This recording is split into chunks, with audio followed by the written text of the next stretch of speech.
Hiring. Let's talk about hiring. Hiring and liberating. Are you a control freak like me?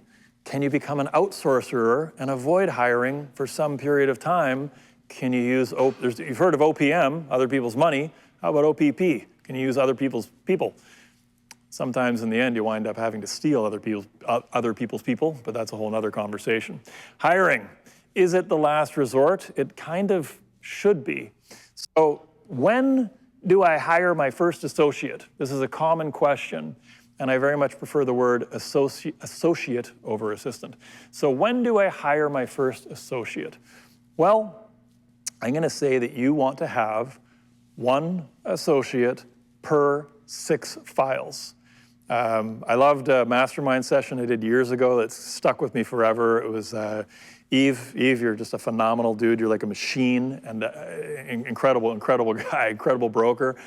And he says, when you're closing 6 files, you hire 1 associate. When you're closing 12 files per month, you hire 2. And then beyond that, you must get a therapist. That was his statement. It was along those lines. So 1, 2, and then a therapist for sure. Now, some of you will be sitting there going, I can close 6 files a month with my eyes closed. And didn't he yesterday, didn't he say there was somebody that closed 200 alone last year? Like 20 a month, 18 a month? True. That's not a super balanced life. That's a pretty aggressive way to live. And while you can close 6 on your own, you really can't close 12 month after month after month, and you really don't have much bandwidth beyond that. So at 6, you hire because you actually still have a shot, a slim shot, at being able to train and being able to realize, oh, this isn't the right person I've hired.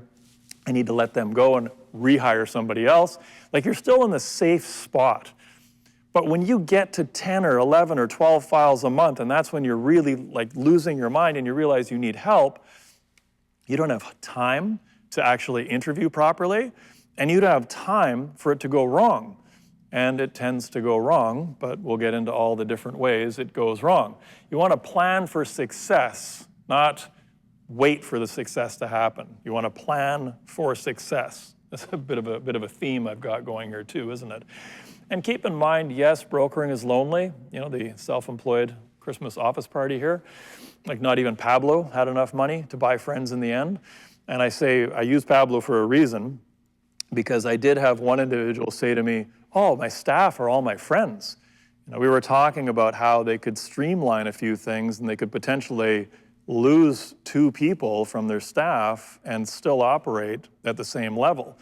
And they said, oh, no, I would never want to let those people go. They're my friends. I'm like, okay, I mean, you probably shouldn't hire friends. You should probably have friends outside of, you know, who you write a check to, but that's a different conversation as well, perhaps. Krulak's Law. Krulak's Law, I love it. The experience people have with your brand is in the hands of the person you pay the least. This is true of so many companies. So many companies operate this way, right? That frontline individual is who the public is interacting with, and they are the lowest paid individual in the entire organization. But they control the brand experience. You know, and we can all think of different places we'll never go back to, and it's got nothing to do necessarily with the owner or upper management or anything like that, right? So keep that in mind and act accordingly.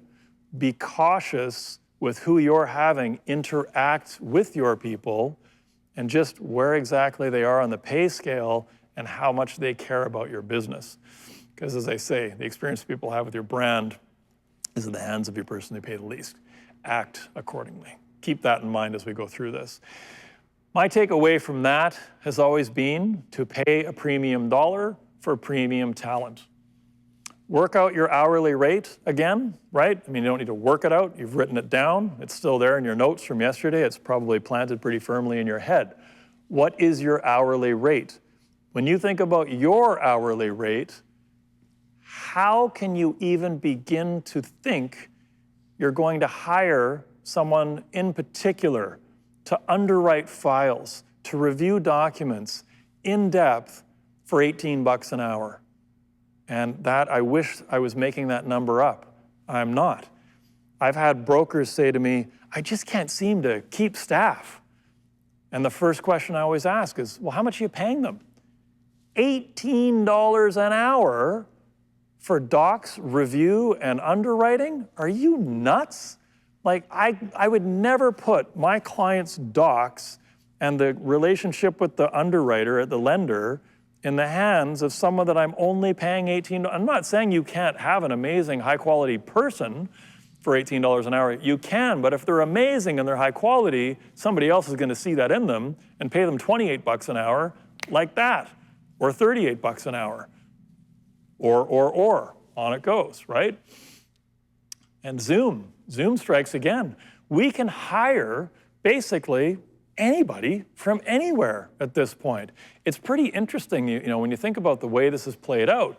So the good news is, if you're in a bigger market, a Vancouver, Toronto market, where the commissions are that much higher because the mortgages are that much higher, and the cost of living is that much higher, and so the average wages are that much higher, suddenly you can reach out to these smaller towns, which some brokers were ahead of the curve. They were doing that years ago. They had underwriters working remotely from smaller towns in different provinces and whatnot. A lot of times that happened because they'd already worked together for a number of years, and then the underwriter moved.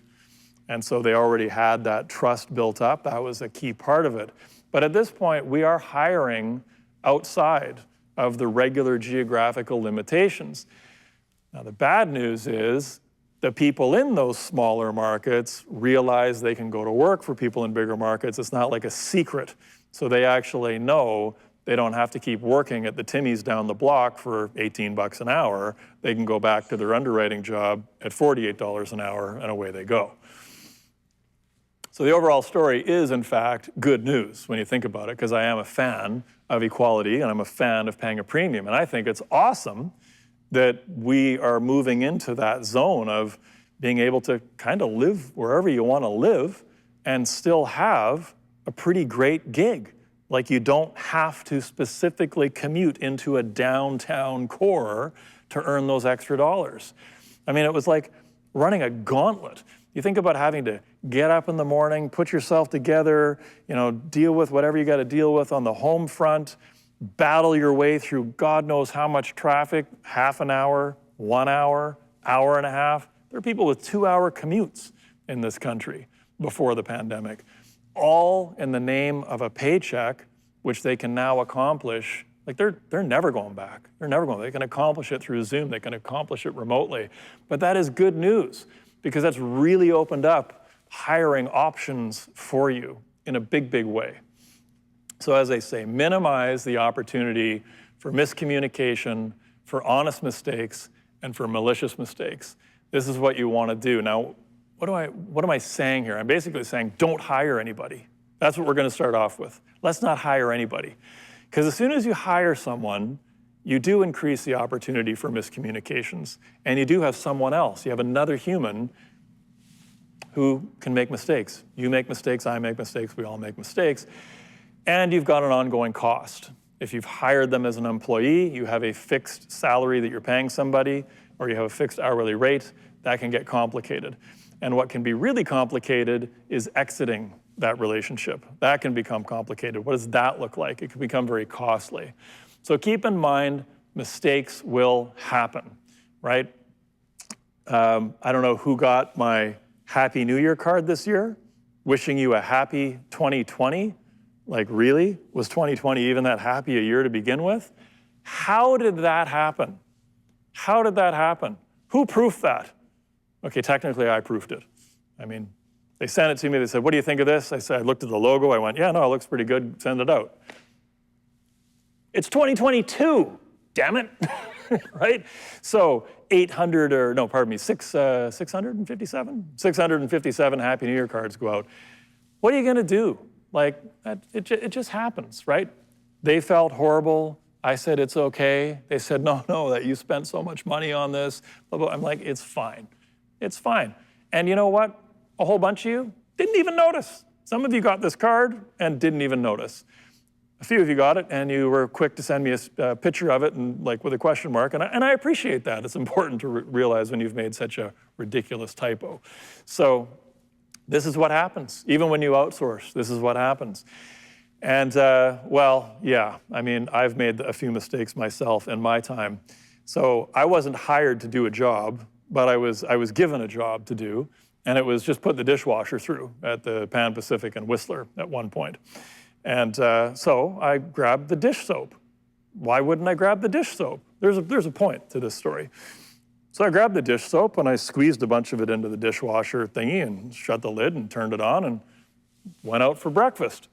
And came back a couple hours later, and actually I think the kids came back first, and we got some power texting pictures of the 3-foot high wave of bubbles that was out across, because apparently dish soap isn't dish soap. Dish soap is sink soap. Why doesn't it say sink soap on the label? It says dish soap, so I put it in the dishwasher. Dishwasher, dish soap, like, how did that not make sense? Now, some of you are wondering how a grown-ass man could make this mistake. Well, this was before I was set out into the wild to figure these things out on my own. And what can I say? I live and learn. Now, the reason I tell you this story is because there are certain documents that you may not want to send to a lender, because a lender says, we don't want that document. Don't send us that document, because if you do, it changes the program we're going to underwrite on. Speak in very general terms. Those of you in the know what I'm talking about. And I'm not talking about anything offside, but we've had lenders over the years that have special programs where they say, send us this specific list of documents, do not send us those documents, and we'll get this file approved. And that's how it works out.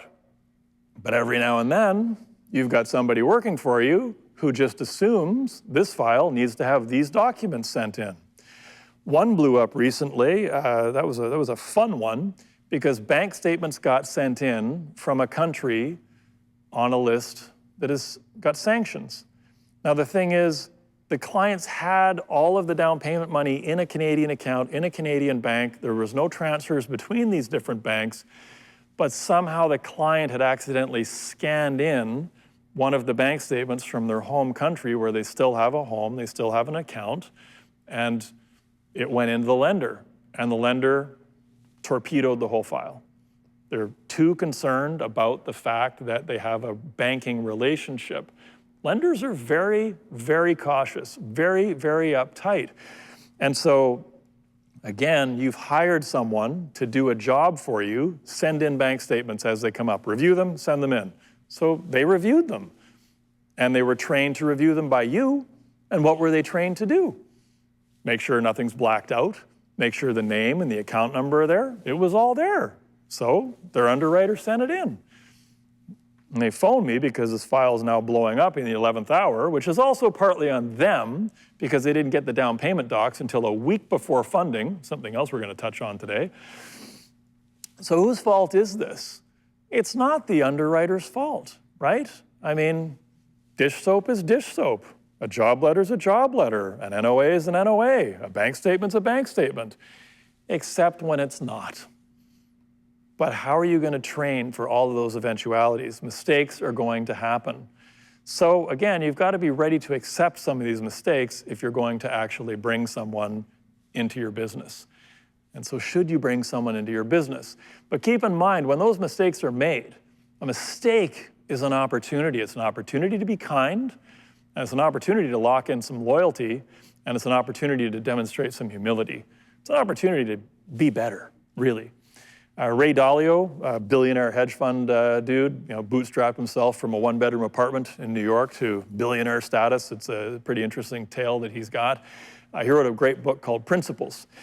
And in that book, he talks about one of his brand new hires making a trading mistake, timing-wise, that cost $900,000 to the then fledgling firm. Like, it almost took them out.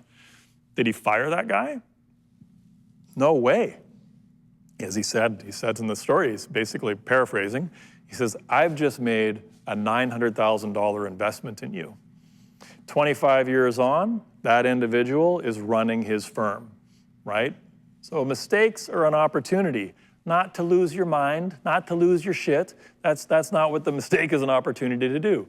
Be kind, right? And again, how do we minimize the miscommunications? How do we minimize honest mistakes, malicious mistakes? Those are a thing that can happen as well. The ongoing costs, the complicated exits, and the additional stress. You know, the irony, you've brought someone in and it's created additional stress. Well, I think there's a few different things we can look at doing this. Number one, hire 0 employees. Have no employees. Outsource. You can outsource an awful lot of things these days, and it's well worth considering. Number two, hire for low-impact roles. Focus on the low-impact roles. Start with life, cleaning, gardening, shoveling, lights, like the Christmas lights. Do not go up a ladder. Ladders should never be climbed by anybody who doesn't climb ladders for a living, right? Don't be a ladder tourist. It's a bad idea. Hospitals every season are full of people going up to clean their gutters in the spring, going up to hang lights in the fall. Landscaping, cooking, driving.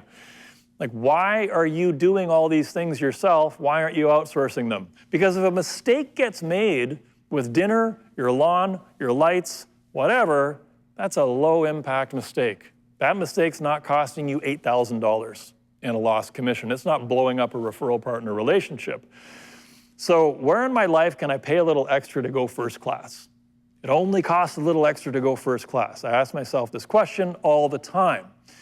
I would routinely find myself flying to Toronto, doing a workshop like this, maybe adding a mastermind day or two on, and 4 days of a 3-hour time difference, getting up at the equivalent of about 4 a.m. every day, and just going for 4 days, and then I'm at the airport, and I am drained. And the option to upgrade would pop up on my phone. $750 to upgrade a 5-hour flight. $150 an hour to be in a pod instead of the back of the bus. But if I'm in the pod, I'm just the right height. I can stretch out perfectly. You know, we talked about it yesterday. I'm asleep in 60 seconds, and I will sleep for 4.5 of that 5-hour flight. One time they forgot to wake me up, and we landed, and I was still flat out. I don't know how that happened, but I was still flat out, and I woke up as we hit the tarmac. And yeah, so that one I actually got bonus sleep. I really got my money's worth out of that one. You know, was that worth it? Well, you know how I value sleep. What do you value, right? So yeah, it was worth it. So where are these other opportunities in my life where I can pay a little extra and get a lot of value out, make my life a little smoother? There's a lot of things we can do before we get to hiring somebody. So like I say, we can outsource. And if we're gonna hire somebody, look at hiring a contractor. Contractors tend to be hustlers. They tend to be a little harder to hang on to because they got that entrepreneurial vibe and they want to do this and they want to do that. But they can be really, really great if you can agree on the term of time. So you're going to be in my life for 1 year, for 2 years, what's the plan, right? What's the plan? So it cuts both ways, but I think it's a great way to go. And talk about what the ending is going to look, right? Begin with the ending in mind. How is this going to end? Document how it'll go, right? Write down the tasks, the hours, the plan, outline the plan. And when you do hire somebody, set expectations. Yours and theirs have to be aligned, right? And write it all down. And you both sign a copy. This is one of those do as I say, not as I do things, because I haven't been that good at this. I tend to be one of those sort of smile and a handshake agreement type people. And that, you know, mostly works out okay. But words, as they say, I touched on this at the beginning, words matter as well. Don't hire assistants, hire associates.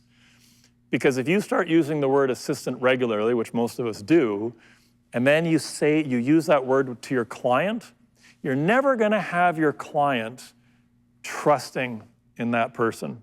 So if your plan is to grow your business to a level where you take a step back and your clients interact with the mortgage machine that you're building, you want to eliminate the word assistant from your vocabulary. Associate.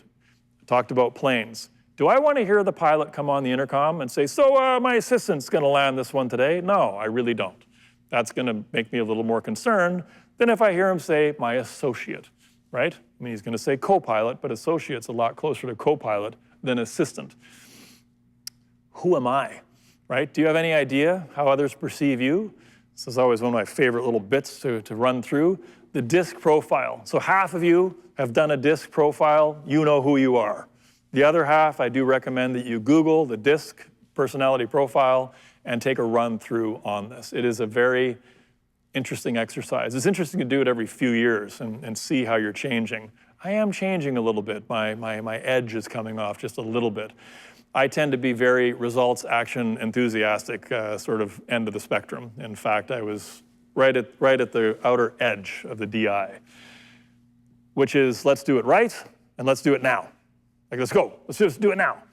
Let's go live. Don't worry about a plan. You know, oh, hey, this is a great venue. Let's do this. And so 6 days later, here we are doing this. Boom. You know, the whole doing it in a caring way, using words like love and being kind, you know, constantly and smiling and all this stuff. I'm too busy getting it done to remember to ask, you know, so how was your weekend and how are the kids? Like, you have kids, right? I saw some little people running around. Were they yours? Like, I'm not paying attention to that because I'm not wired for that. I'm wired to get things done, which is not awesome all the time, unless you need something done, then I'm your guy. And then there's the whole let's do it together. And that's a little bit more of a, let's put a plan together. Who else can we get involved? Let's pull these. And again, I tend not to be very good at thinking about that. So skills matter, right? Hire for skill, deal with the attitude. You know, just to wrap up that DISC piece, actually, I do want to say one other thing. The best thing you can do is take yourself through the DISC and take any prospective hire through the DISC. Because what you're looking for is that yin and yang. You're looking for that person that completes you. And you may not like them a lot because they're different than you. And that's a good sign. If you're not really vibing, that might actually be a good thing because they're probably going to like doing the things you don't like doing.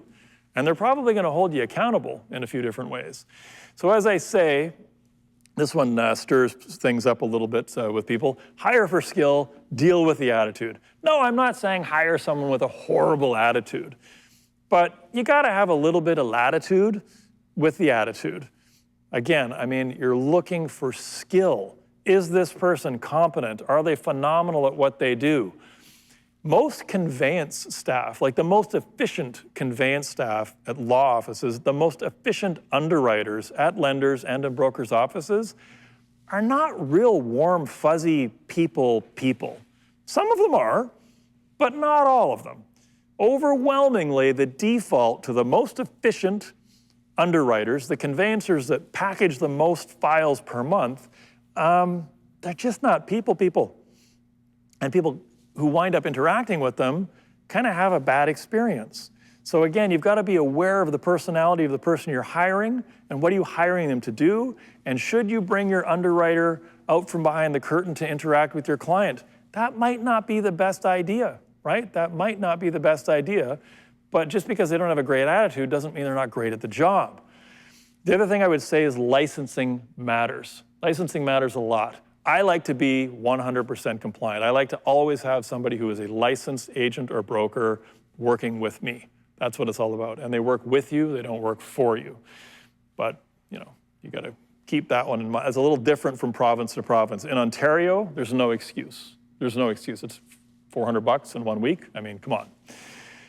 Our industry absolutely needs an apprenticeship model. I get that. I'd only ever hire a licensed individual myself. But, you know, again, it goes to hiring with the end in mind. So I think an apprenticeship model is great if you both understand that's what it is. You're hiring someone to train them up and they're going to leave you.